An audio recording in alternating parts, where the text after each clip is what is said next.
BMW X5 xDrive 50e and the Mercedes-Benz GLE 350de 4MATIC, two interpretations of mid-size premium SUVs and two approaches to plug-in hybrid powertrains. You'll find reviews of both of these SUVs on my channel, links in the description below. If it's your first time here, subscribe and press the bell icon to get notifications about new reviews. Also, channel members get to watch this weeks or months in advance, and it's ad-free. And now let this SUV battle commence. I'll compare design, boots, rear seats, cockpits, infotainment system, hybrid powertrains, ride and handling, and finally we'll do some very simple off-road test.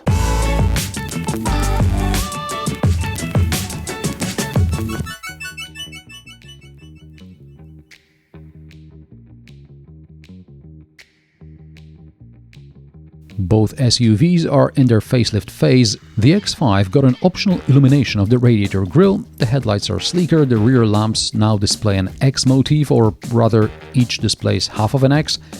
There are new bumpers, new paint colors, the usual. The biggest changes are, of course, in the cockpit, more about that in a moment. The changes to the GLE are equally subtle. The 4MATIC all-wheel drive is now standard on all European models. It used to be possible to order the least powerful petrol model with rear-wheel drive. As car makers strive to cut emissions, electrification is inevitable. This means diesel models are now at least mild hybrids, or PHEVs. Both SUVs are just over 490 centimeters long and over 2 meters wide each. Both are just under 180 centimeters high, and the wheelbase is 297.5 centimeters in the BMW and 299.5 centimeters in the Mercedes. Ground clearance is around 21.5 centimeters in both cars. The BMW weighs just under 2.5 tons, while the Mercedes weighs almost 2.7 tons. Both cars can tow up to 2.7 tons. Which one do you like better so far?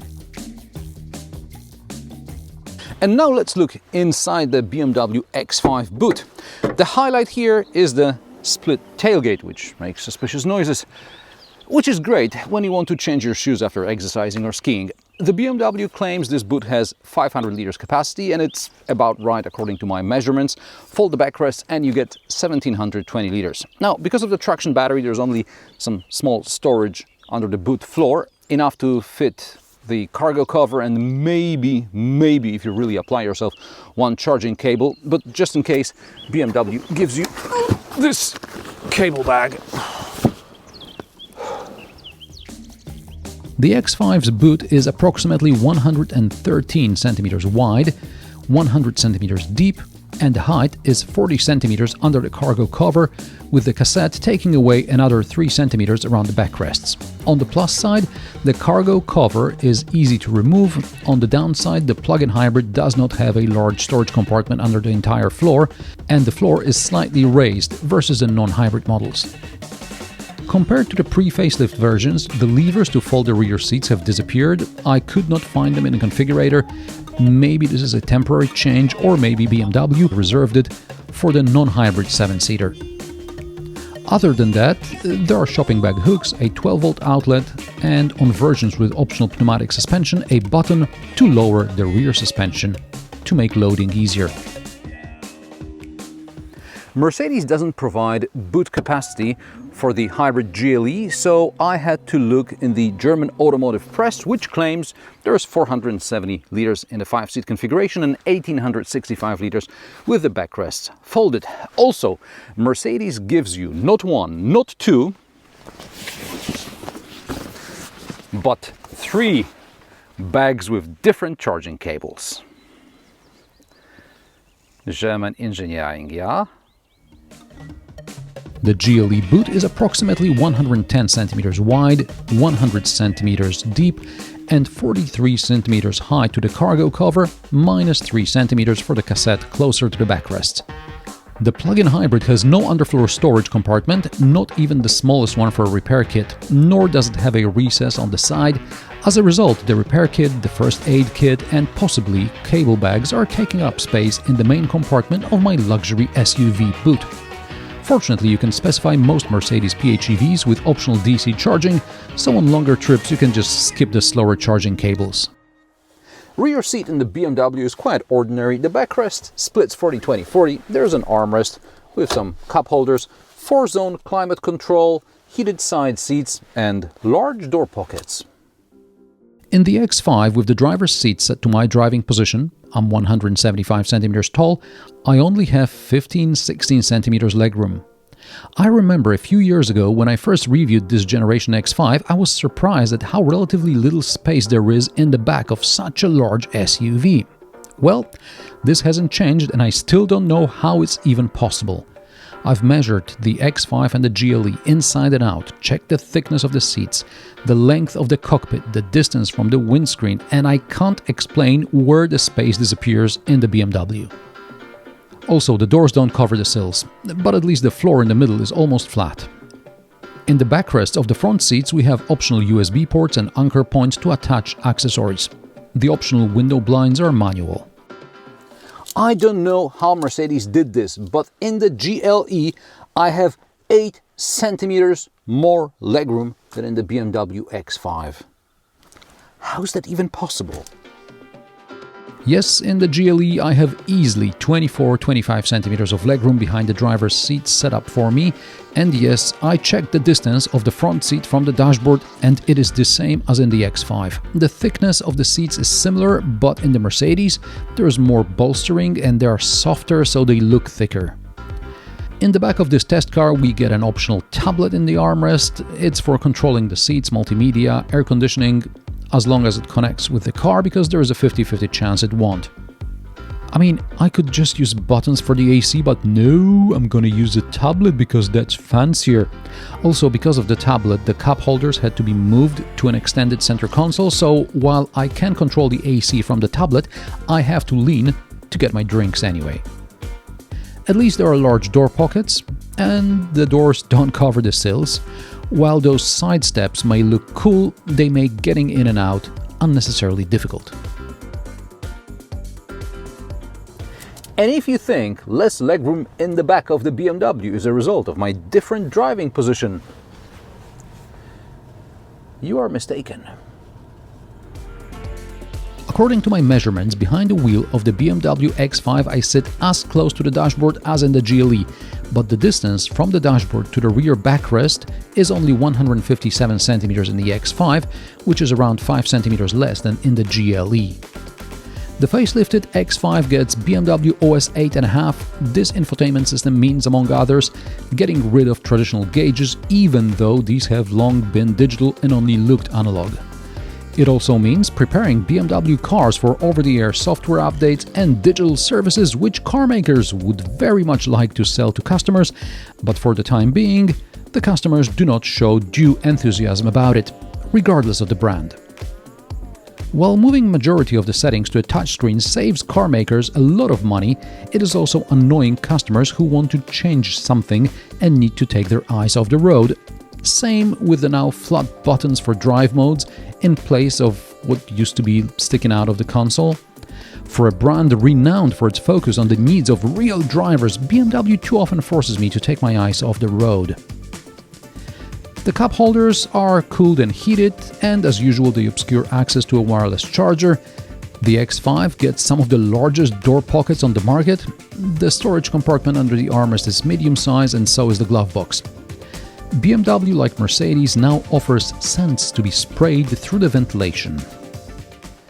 Behind the wheel of the GLE I feel as if I'm sitting lower than in the X5, however the seats are at the same level from the ground.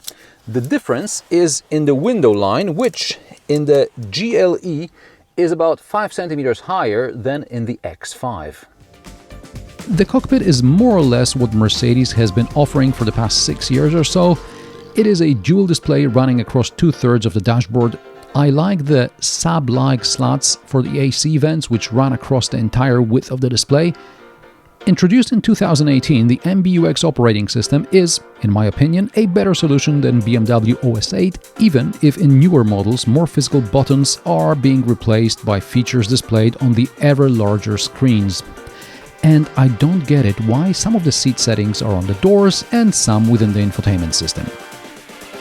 The cup holders are also large, storage compartment under the armrest is large, but the glove box is small. The door pockets are generous.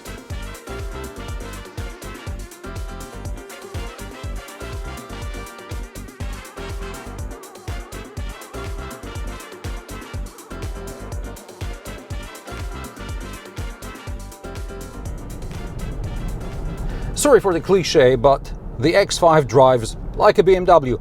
It's got quick direct steering, at least compared to the GLE. The suspension is stiff and the reaction to the gas pedal is immediate. This test example is powered by a 6-cylinder inline petrol engine. There is also an electric motor which draws energy from a 25.7 kWh net capacity traction battery. AC charging is up to 7.4 kilowatts, takes up to 4.5 hours. There is no DC option.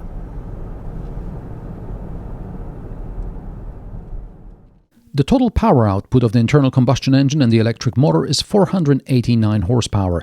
The torque is 700 newton-meters.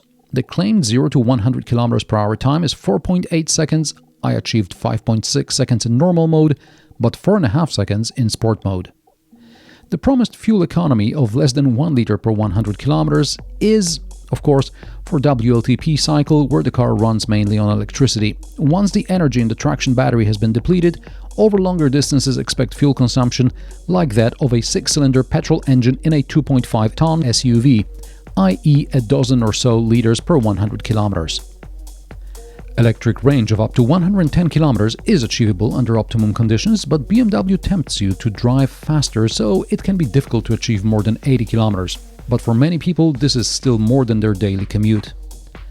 The X5 has intelligent regenerative braking. When the car detects slower traffic ahead or an intersection or a speed limit, it starts to slow down on its own and recovers some energy in the process, helping to extend the electric range. While there is no battery recharge mode, it is possible to recover some electric energy in sport mode, although there is no economic justification for this. If you plan to drive in zero emissions mode after a long motorway journey, for example, you can activate the battery save mode. BMW has always had good driver assistance systems, and this has not changed.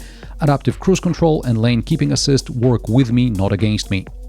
Thanks to BMW OS 8, features such as a system that allows you to save a series of parking maneuvers in certain locations are coming to more BMW models. For example, I can save a location on my street from which the car reverses autonomously into my driveway.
Compared to the X5, the GLE is much more comfortable and relaxed.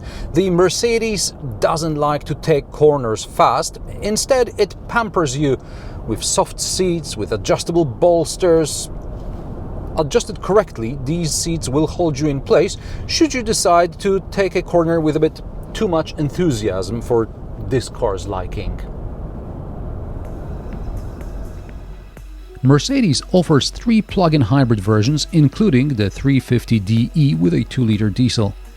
This certainly makes sense in some situations, such as when I often have to drive a few dozen kilometers or more on the motorway, but at the destination I want to or I need to drive in zero emissions mode. This gives me good fuel economy on the motorway and zero emissions in the city. The claimed range of up to 109 kilometers is probably achievable in optimum conditions, but during the review, the daytime temperature was below 10 degrees Celsius and at night it dropped to around zero, so the computer only showed 80 kilometers range. If you need to recharge the battery, the GLE takes up to 11 kilowatts AC, but there is also an option for 60 kilowatt DC charging, so you can regain about 50 kilometers range during a short break to stretch your legs. Once the energy in the traction battery was exhausted, I drove for a while using the internal combustion engine. The average fuel consumption was around 5 liters per 100 kilometers, but if I recharged the traction battery every 80 to 100 kilometers or so, I would probably have reached some ridiculous result below 1 liter per 100 kilometers. GLE also has intelligent recuperation, but it's not as effective at slowing the car down as in the BMW. Adaptive cruise control or lane keeping assist are as good as in the X5. While Mercedes doesn't offer parking memory on the GLE, I've seen it on some of the brand's newer models. The time from 0 to 100 km per hour should be 6.9 seconds. I couldn't get below 7.2 seconds even in sport mode on dry tarmac.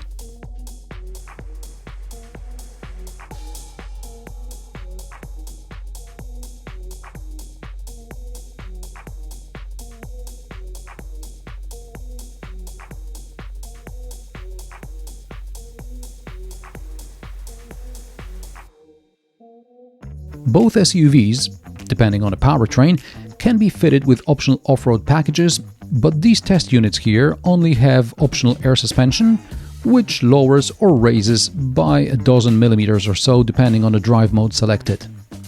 As both cars are on standard tires and without the off-road packages, I only perform my diagonal approach test, where I stop halfway up a small incline so that the wheels on the diagonal have limited grip, and then I try get going again. No surprise, both cars got up without any problems. It's worth noting that the X5 and GLE have mechanical all-wheel drive rather than the rear axle being powered by an electric motor like in the Lexus RX. But even so, I don't expect many owners to take their luxury SUVs off-road any further than a gravel driveway to their mansions. BMW X5 prices start at €87,300 for the xDrive 30D version. This test unit is the xDrive 50e. With additional equipment, it costs €129,822. The Mercedes-Benz GLE prices start at €87,435 for the 300D 4MATIC. This test model with options costs €115,932. The X5 is better to drive as a BMW SUV and as a PHEV. It also has more modern and more relevant gadgets. But charging is its weakness. I'm also disappointed by the tighter interior and a rather cheap-sounding tailgate.